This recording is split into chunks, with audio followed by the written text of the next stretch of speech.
लोग थोड़ा सा जान लेते हैं पोएट रोअल्ड दाhl के बारे में, जिन्होंने पोएम लिखी है टेलीविज़न। उनका जन्म हुआ था 13 सितंबर 1916 में।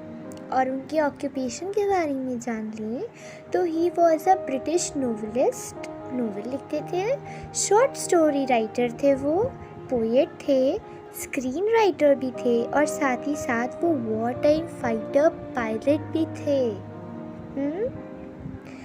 और उनकी डेथ हो गई थी 23 नवंबर 1990 में। ओके, तो इन्होंने ये जो पोएम लिखी है टेलीविज़न, इसमें हमें ये उन्होंने बताया है कि टीवी देखना कितना ज़्यादा हार्मफुल है छोटे बच्चों के लिए, और हमें साथ ही साथ उसके डेंजर्स भी बताए हैं कि टीवी देखने से क्या क्या नुकसान होते हैं। छोटे बच्चों की पावर ऑफ इमेजिनेशन और क्रिएटिविटी दोनों रोटन हो जाती है, ख़राब होने लगती है, और उनकी सोचने समझने की क्षमता भी ख़त्म होने लगती है धीरे धीरे।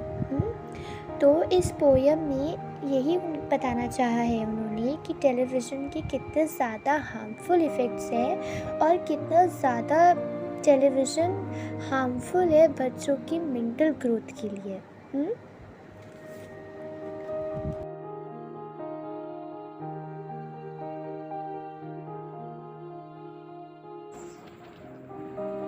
आज जो हम लोग पोएम पढ़ने वाली है उसका नाम है टेलीविज़न, जिसको लिखा है पोएट रोअल्ड दाhl ने। ओके, तो अब हम लोग स्टार्ट करते हैं इसका स्टैंजा वाइज एक्सप्लेनेशन।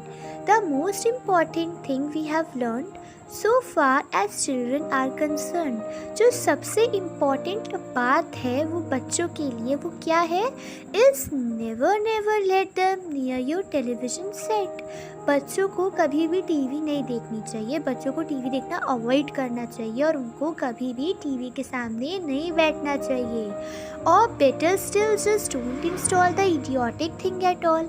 और सबसे बेस्ट क्या है कि अपने घर में टीवी इंस्टॉल ही नहीं करो, मतलब टीवी लाओ ही नहीं, तो फिर बच्चे देखेंगे कैसे। Okay, the idiotic thing at all, मतलब यहाँ पे टेलीविज़न को एक इडियोटिक थिंग बताया गया है, क्योंकि यहाँ पे हमारी पोएट बता रही हैं कि जो टीवी होता है वो बच्चों के लिए बिल्कुल भी अच्छा नहीं होता है, बिकॉज टीवी देखने से बच्चों पर बुरा असर पड़ता है, उनकी आँखों पे, उनके माइंड पे, उनकी इमेजिनेशन पे। आगे बढ़ते हैं। In almost every house we have watch them gaping at the screen. अब यहाँ पे पोएट बता रहे हैं कि जितने भी घरों में हमने देखा है, we have watch them gaping at the screen, हमने बच्चों को स्क्रीन पे आँखें टिका कर टीवी देखते हुए देखा है। मतलब बच्चे कैसे देखते हैं ना, एकदम उनकी आँखें टिक जाती हैं एक जगह पर और बस देखते रहते हैं, कंटिन्यूसली देखते रहते हैं। तो यहाँ पे पोएट बता रहे हैं कि बच्चों को बिल्कुल भी टीवी नहीं देखनी चाहिए। आगे बढ़ते हैं। They loll and slop and lounge about and stare until their eyes pop out. अब यहाँ पे देखो क्या बता रहे हैं, They loll and slop and lounge। इसका मतलब है कि बच्चे बहुत आराम से लेज़ी होकर लेट जाते हैं टीवी के आगे और टीवी कंटिन्यूसली देखते रहते हैं एंड स्टेयर, एकदम आँखें टिका के टीवी देखते हैं। एकदम आँखें उस पर मतलब टिकी हुई होती हैं, आँखें इधर उधर नहीं, बस सारा कंटिन्यूसली टीवी देखते रहते हैं until their eyes pop out. और pop out, eyes pop out का मतलब है ऐसे निकल के फर्श पे नहीं गिर जाती हैं। क्या इसका मतलब है? इसका मतलब है आइज पॉप आउट का मतलब जब तक कि उनकी आंखें दुखने ना लगे, दर्द ना करने लगी, हाँ, जब तक कि उनकी आंखें एकदम बाहर ना आ जाए, मतलब दर्द ना होने लगे। ओके, दे लॉल, एक बार फिर से समझ लो। They loll and slop and lounge about and stare until their eyes pop out, मतलब वो एकदम रिलैक्स होकर, एकदम लेजी होकर, लेट कर, एकदम जैसे होते नहीं फुल कंफर्ट में एकदम लेटे हुए हैं, लेजी से हो गए और टीवी को कंटिन्यूसली देखते रहते हैं जब तक कि उनकी आंखों पे स्ट्रेस ना पड़े, आंखें दुखे ना। Last week in someone's place, we saw a dozen eyeballs on the floor. अब यहाँ पे पोएट बता रहे लास्ट वीक, पिछले हफ्ते किसी के प्लेस पे, मतलब किसी के घर पे हमने देखा था a dozen eyeballs on the floor, मतलब जो बच्चे थे वो फ्लोर पे आराम से लेज़ी होकर लेटे हुए थे और टीवी देख रहे थे, और उनकी जो आंखें थी वो एकदम टीवी पे टिकी हुई थी। एकदम कंटिन्यूसली वो टीवी को स्टेयर कर रहे थे, देखे जा रहे थे। इससे हमारी पोएट ये बता रहे कि कितना बुरा असर पड़ता है बच्चों पर। They sit and stare and sit until they are hypnotised by it. और यहाँ पे बताए बच्चे टीवी देखते रहते हैं, बैठे रहते हैं, देखते रहते हैं। ठीक है, कब तक? जब तक कि वो टीवी से हिप्नोटाइज ना हो जाए। अच्छा, हिप्नोटाइज कोई कैसे करता है? आप कंटिन्यूसली उसको किसी चीज़ को देखते रहो, हाँ, फिर वो चीज़ आप पे हावी होने लगती है, उसको हिप्नोटाइजेशन बोलते हैं। वैसे ही यहाँ पे हमारी पोएट में ये बताना चाह रही है कि जो बच्चे होते हैं ना वो टीवी को एकदम कंटिन्यूसली देखते रहते हैं जब तक कि वो उससे हिप्नोटाइज ना हो जाए। मतलब फिर उनको आसपास की दुनिया से कोई मतलब नहीं रह जाता है, वो टीवी में इतना खो जाते हैं कि फिर उन्हें कुछ पता ही नहीं होता कि आसपास की दुनिया में क्या हो रहा है और क्या फ़र्क है एक रियलिटी और एक वर्चुअल लाइफ में। ठीक है, and they are absolutely drunk with all that shocking गैसली जंक। अब यहाँ पे ये बता रहे कि वो जो कुछ भी टीवी में देख रहे हैं वो एक तरह का एक जंक है, एक वेस्ट इंफॉर्मेशन है, वो जो बच्चों के माइंड पे उसका बैड इम्प्रेशन है, उससे गलत इम्पैक्ट पड़ रहा है, और बच्चे अपनी इमेजिनेशन भी उसे लूज़ कर देते हैं, और क्या हो रहा है, वो देखे जा रहे हैं और एकदम वेस्ट उनके माइंड में जाता जा रहा है और स्टोर होता जा रहा है, और जो आसपास की दुनिया है उनसे वो दूर होते जा रहे हैं, और फिर ऐसे ही वो फ़र्क नहीं कर पाती कि क्या फ़र्क है एक रियल और एक वर्चुअल वर्ल्ड में। ठीक है, इस वजह से बच्चों को टीवी नहीं देखना चाहिए, अवॉइड करना चाहिए, बिकॉज ये उनकी हेल्थ, मेंटल हेल्थ और फिजिकल हेल्थ दोनों के लिए ठीक नहीं है। Oh yes, we know it keeps them still. They don't climb out the windowsill. They never fight or kick or punch. They leave you free to cook the lunch and wash the dishes in the sink. अच्छा, अगर हम लोग normally घर में देखें ना, तो जब छोटे बच्चे जो होते हैं ना वो मम्मा को बहुत परेशान करते हैं, मम्मा पापा को, और काम नहीं करने देते हैं। मम्मी काम कर रही है तो उन्हें परेशान करेंगे आके, है ना। मम्मी खाना बना रही है तो खाना नहीं बनाने देते, उनको घर का काम नहीं करने देते, जैसे कि बर्तन धोना वगैरह। तो क्या होता है ना कि अक्सर क्या होता है, वैसे बच्चे जो शैतान हो जाते हैं तो काम नहीं करने देते पेरेंट्स को, तो वो लोग टीवी चला देते हैं कि चलो एटलीस्ट टीवी देखेगा बच्चा एक जगह बैठ के, तो हम लोग जल्दी जल्दी अपना काम निपटा लेंगे, है ना। यही हमको यहाँ पे हमारे पोएट ने बताया है कि हमें ऐसा नहीं करना है। Oh yes we know it keeps them still, मतलब अगर हमें कोई काम है और हमें पता है कि वो जो छोटू से बेबी हैं वो हमें परेशान करेंगी, तो उनको एक जगह बिठाने का क्या है, लेकिन छोटे बच्चे होते हैं ना वो एक जगह टिक के बैठते नहीं हैं, तो इस वजह से उनको टीवी चला देते हैं उनकी मम्मा या पापा, ताकि जो बच्चा है वो काम करने दे। They don't climb out the window sill, they never fight और किक और पंच, मतलब अगर घर में किसी के दो बच्चे हैं तो वो आपस में एक दूसरे से लड़े ना, एक दूसरे को किक या पंच ना करें, घूंसा या लात नहीं मार रहे हैं obviously. They leave you free to cook the lunch, और जो उनकी मम्मा होती हैं उनको वो आराम से खाना भी बनाने देते हैं। And wash the dishes in the sink, और मतलब यहाँ से डिशेस इन द सिंक का मतलब है कि घर के जितने बाकी सारे काम होते हैं वो उनकी मम्मा आराम से कर लेती हैं। जब बच्चे टेलीविज़न देख रहे होते तो वो एक जगह बैठे होते हैं शांति से। But did you ever stop to think, to wonder just exactly what this does to your beloved tot. ठीक है, टॉट मतलब टॉडलर्स, छोटे छोटे बेबीज। ओके, तो यहाँ पे मेरी पोएट बता रही कि चलो ये तो ठीक है कि वो एक जगह स्थिर होकर बैठ जाते हैं, बट क्या कभी आपने सोचा है कि ये जो आप टेलीविज़न ऑन कर रहे हो और जो बच्चे देख रहे हैं लगातार उसमें स्टेयर कर रहे हैं, तो उन पे क्या इम्पैक्ट पड़ेगा, क्या कितना बुरा असर होगा उनके दिमाग पे, छोटे छोटे से दिमाग पे टीवी का। क्या पेरेंट्स ने ये सोचा है कि जब बच्चा टीवी देख रहा है तो वो उसको कितना अफेक्ट करेगा, कितना नुकसान पहुंचाएगा अपने बच्चे को। ठीक है, यहाँ पे ये पोएट हमें बता रहे हैं। कि पेरेंट्स को ये भी सोचना चाहिए कि जो टेलीविज़न है वो बच्चों के लिए सही नहीं है, उनके दिमाग के लिए, उनकी मेंटल ग्रोथ के लिए अच्छा नहीं है। आगे बढ़ते हैं। It rots the sense in the head, मतलब जो सेंस होता है ना वो उनका रोट मतलब रोटन खराब कर देता है, सड़ जाता है। जो कॉमन सेंस होता है ना, यहाँ पे उसकी बात करी गई है। It kills imagination dead.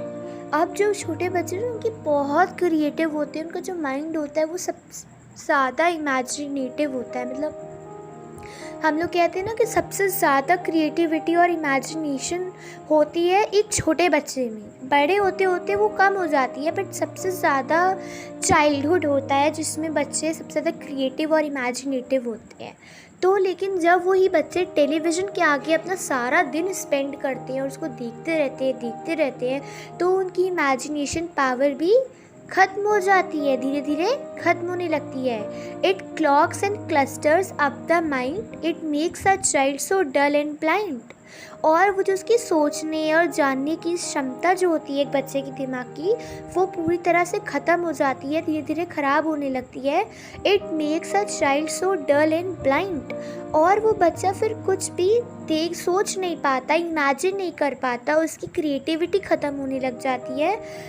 और डल एंड ब्लाइंड से यहाँ पे यही मतलब है कि फिर वो बच्चा ना कुछ उसमें क्रिएटिविटी रह गई, ना ही वो इमेजिन कर पा रहा है, और फिर वो अंतर भी नहीं जान पाता है कि रियलिटी और वर्चुअल वर्ल्ड में क्या डिफरेंस है। He can no longer understand a fantasy a fairy land. इसका मतलब यही है कि जो चीज़ वर्चुअल है उसको वो बच्चा पहचान ही नहीं पाता। उस वर्चुअल वर्ल्ड को, जिस टीवी के वर्चुअल वर्ल्ड को ही वो रियलिटी मानने लगता है।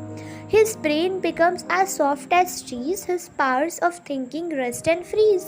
Soft as cheese का मतलब है कि वो बच्चे का दिमाग, वो बच्चा फिर हार्ड वर्क ही नहीं करता, वो बच्चा फिर ना ही कुछ इमेजिन कर पाता है, ना ही फिर कुछ वो सोच सकता है। उसकी सोचने की शक्ति, उसकी क्रिएटिविटी, सब कुछ धीरे धीरे ख़त्म होने लगती है, और उसका माइंड कैसे हो जाता है, सॉफ्ट एज चीज़। मतलब फिर इस यहाँ से ये बता रहे हैं कि फिर वो बच्चा बिल्कुल भी हार्ड वर्क नहीं करना चाहता, बस क्या करेगा, टीवी के आगे आके बैठ जाएगा। His powers of thinking rust and freeze, और बच्चे की जो सोचने की जो क्षमता होती है उसको भी बच्चा धीरे धीरे खोने लगता है। He can not think, he only sees. लेकिन जो बच्चा होता है वो कुछ सोच नहीं सकता, वो बस देख सकता है। क्या देखेगा, TV. All right you will cry, all right you will say, but if we take the set away what shall we do to entertain our darling children. अब यहाँ पे पोएट जो हैं वो बता रहे हैं, वो पेरेंट्स से बात कर रही है, जो बच्चों के पेरेंट है ना उनसे, कि all right you will cry, all right you will say, but if we take the sets away what shall we do to entertain our little children। अब यहाँ पे पेरेंट्स कह रहे हैं कि अगर हम उनसे टेलीविज़न सेट छीन भी ले, मतलब अगर हम अपने घर में टीवी ना लगाएं, तो फिर हम अपने बच्चों को एंटरटेन कैसे करें, क्योंकि बच्चों को पढ़ाई के साथ साथ एंटरटेनमेंट भी उतना ही इम्पॉर्टेंट है हमारी लाइफ में, है ना। But TV is not the only source of entertainment. There are many and better ways to it, है ना।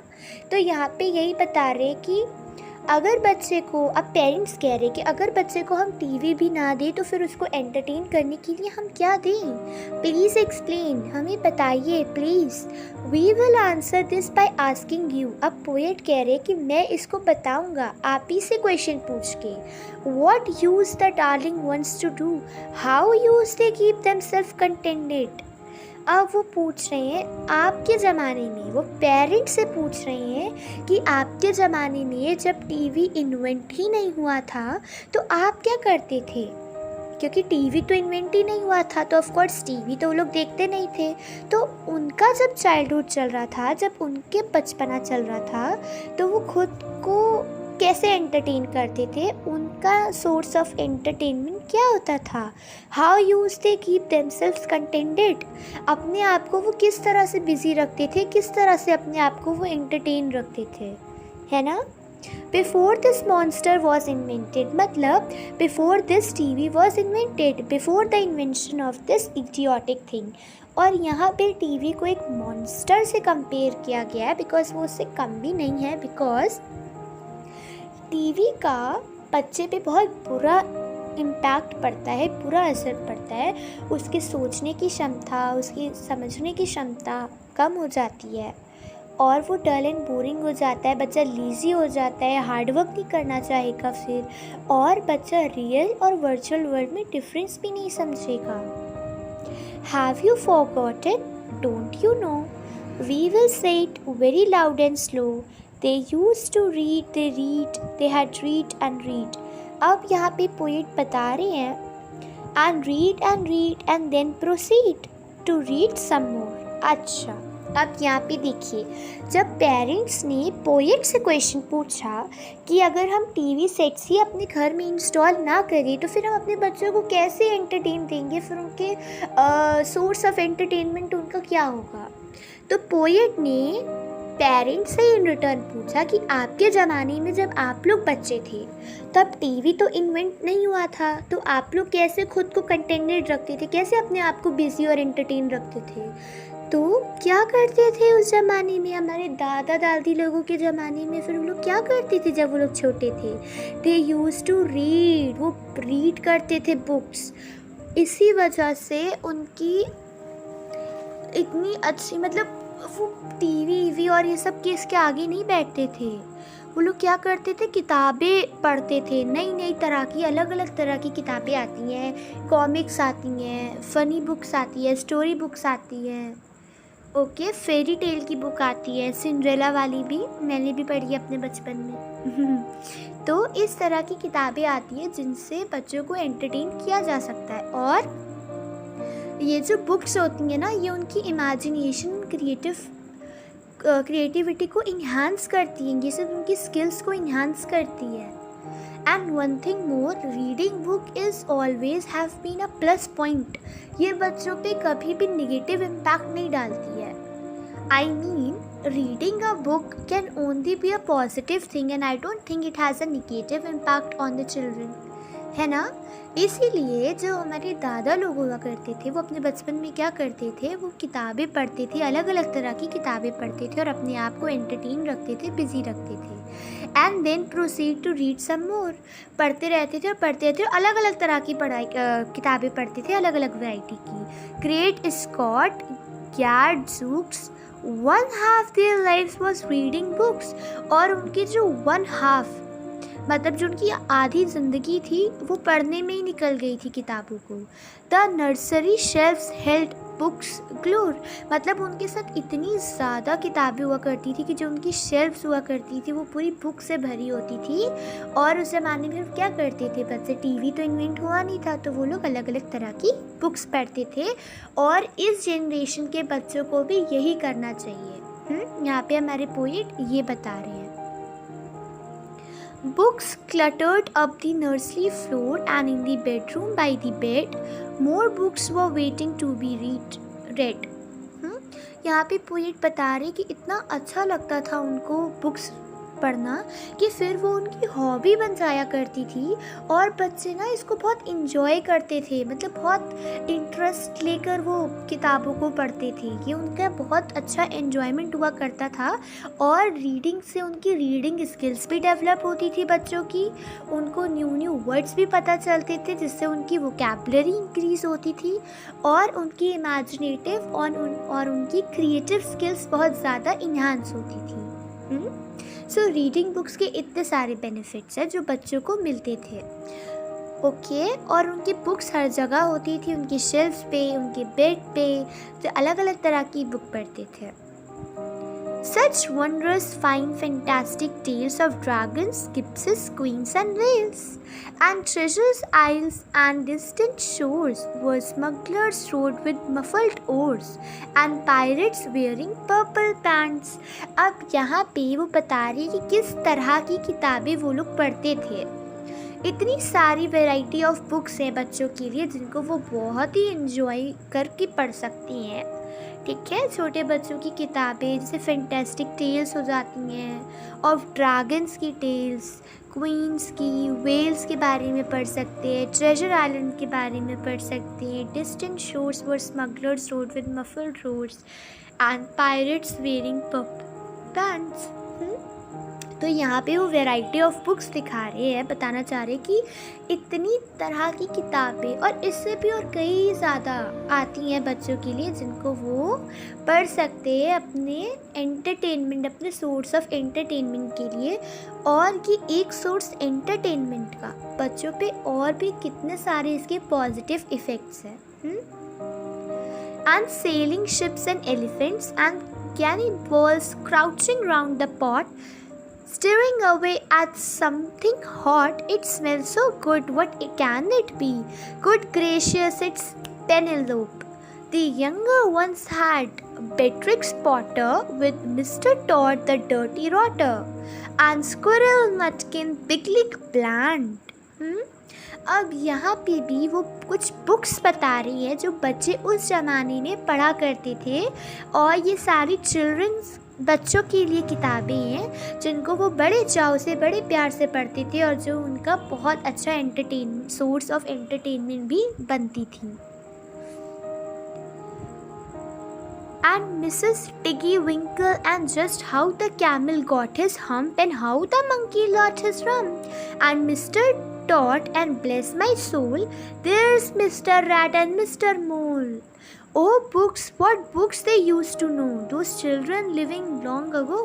और यहाँ पे इन्होंने कुछ बुक्स मेंशन करी जो उस ज़माने के बच्चे पढ़ते थे, यानी कि उस ज़माने मतलब हमारे दादा लोग जिनके ज़माने में टीवी सेट्स इन्वेंशन उनका नहीं हुआ था, तो वो लोग इतनी सारी वेराइटीज़ ऑफ बुक्स पढ़ते थे।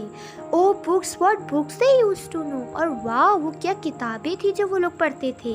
Those children living long ago, और वो बच्चे बहुत लंबी उम्र तक जिए, बिकॉज उन्होंने अपनी उनकी क्रिएटिव, उनकी इमेजिनेटिव, उनकी थिंकिंग पावर इतनी इन्हांस होती गई जैसे जैसे उन्होंने अपनी हॉबी अब बुक्स रीडिंग को बनाया।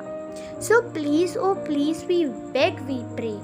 अब हम प्लीज़ कह रहे हैं, बेग कर रहे हैं, प्रे कर रहे हैं, go throw your TV sets away, जाइए। वो पेरेंट्स से कह रहे हैं कि प्लीज़ अपने बच्चे की हेल्थ के लिए, उसके भले के लिए जाइए और अपने टीवी सेट्स, अपने टेलीविज़न को फेंक दीजिए। And in its place you can install a lovely bookshelf on the wall, और उस टीवी की जगह पर आप एक बहुत ही ब्यूटीफुल सा, एक बहुत ही लवली सा बुक शेल्फ बनवा सकते हो वॉल पे, जहाँ पे आप उसमें क्यूट बुक्स ला सकते हो, अच्छी इंटरेस्टिंग बुक्स ला सकते हो छोटे बच्चों के लिए, जिसको वो पढ़ें और बहुत अच्छा लगे, एक अच्छा सोर्स ऑफ एंटरटेनमेंट हो उनका, और उनको काफ़ी नॉलेज भी गेन हो। Then fill the shelf with lots of books, ignoring all the dirty looks, the screams and yells, the bites and kicks, and children hitting you with sticks. Fear not because we promise you। अच्छा, अब यहाँ पे देखिए क्या हो रहा है। वही पोएट पेरेंट्स को सजेस्ट कर रही है कि अपने बच्चों के बेनिफिट के लिए प्लीज़ आप क्या करो, अपने टेलीविज़न सेट्स को फेंक दो, एंड उसकी जगह पर एक बहुत ही लवली, एक बहुत ही अच्छा सा बुक शेल्फ वॉल पे लगाओ, जिसको भर दो बहुत क्यूट इमेजिनेटिव क्रिएटिव बुक्स से, जिसको बच्चे पढ़ें तो उनको अच्छा लगे। और ऐसा करने पर फिर बच्चे क्या करेंगे, उनका रिएक्शन क्या होगा, अब वो देखो। दे स्क्रीम, दे येल, चिल्लाएंगे, डांटेंगे, गुस्सा करेंगे। द बाइट्स एंड किक्स, हाँ मम्मी पापा को काट लेंगे, मारेंगे। And children hitting you with sticks, ओहो उल्टा हो रहा है, तो बच्चे जो हैं मम्मी पापा की पिटाई कर देंगे डंडे से। ओफो। Fear not because we promise you that in about a week or two। अब पोएट कह रहे हैं कि आप इस चीज़ की टेंशन मत लो, जब बच्चे ऐसा रिएक्शन देंगे तो प्लीज़ आप परेशान मत हो, वो नेचुरल है।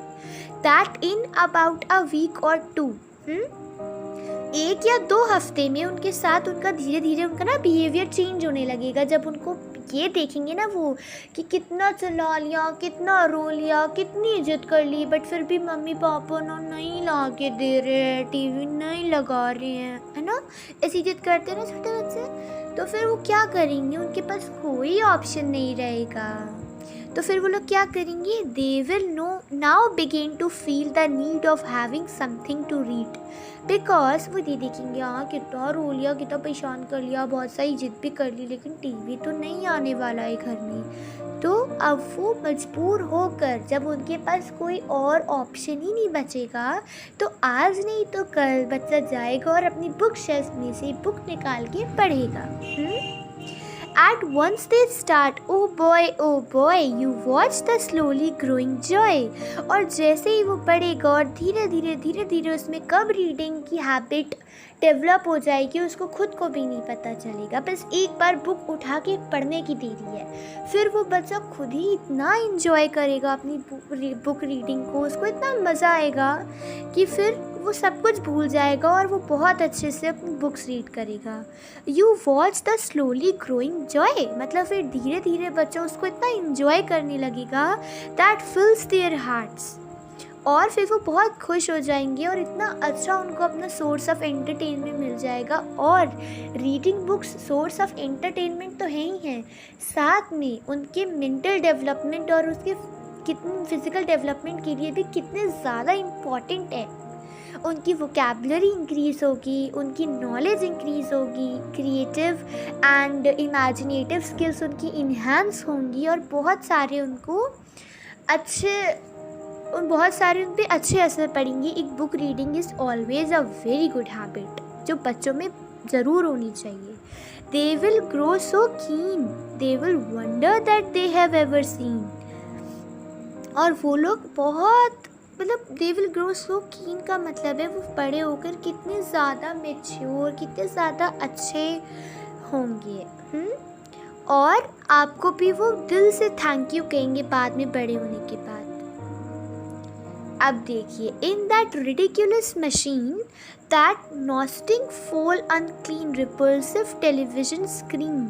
अब यहाँ पे बता रहे कि जो रिडिक्यूलस मशीन थी, एकदम बेकार सी टीवी, उन्होंने बच्चे के लिए कुछ अच्छा नहीं किया, एकदम अनक्लीन फाउल सी, कुछ भी बकवास उठा के कोई भी बच्चे को न्यूज़ दे देते थे जो बच्चों के किसी काम की नहीं थी, और वो सिर्फ बच्चों पर एक बुरा इम्पैक्ट पड़ता था उसका। ठीक है, ऐसी चीज़ें, ऐसी न्यूज़ जो बच्चों के किसी काम की नहीं है। ठीक है, and later each and every kid will love you more for what you did. Yes, और जब बच्चे बड़े हो जाएंगे, जब वो मैच्योर होंगे और जब वो ये सोचेंगे कि मेरे पेरेंट्स कितने अच्छे थे जो उन्होंने मेरी जिद नहीं मानी, और मेरे इतने लाख जिद करने पर भी उन्होंने टेलीविज़न सेट घर पे नहीं लगाया, और मैं आज इतना अच्छा जो बन गया हूँ वो अपने पेरेंट्स की वजह से बना हूँ, क्योंकि मैंने अपने जो टाइम था उसको कहाँ यूटिलाइज़ किया था, बुक्स रीडिंग में, है ना।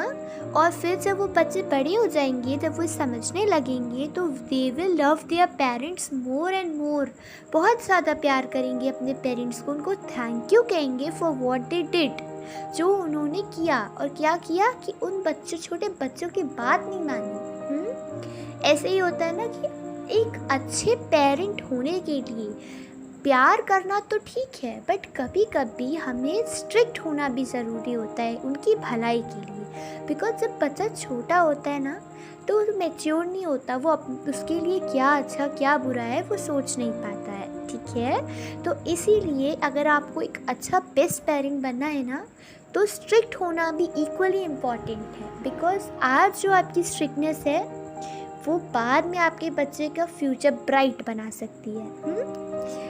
इसी के साथ हो जाती है हमारी पोएम ख़त्म।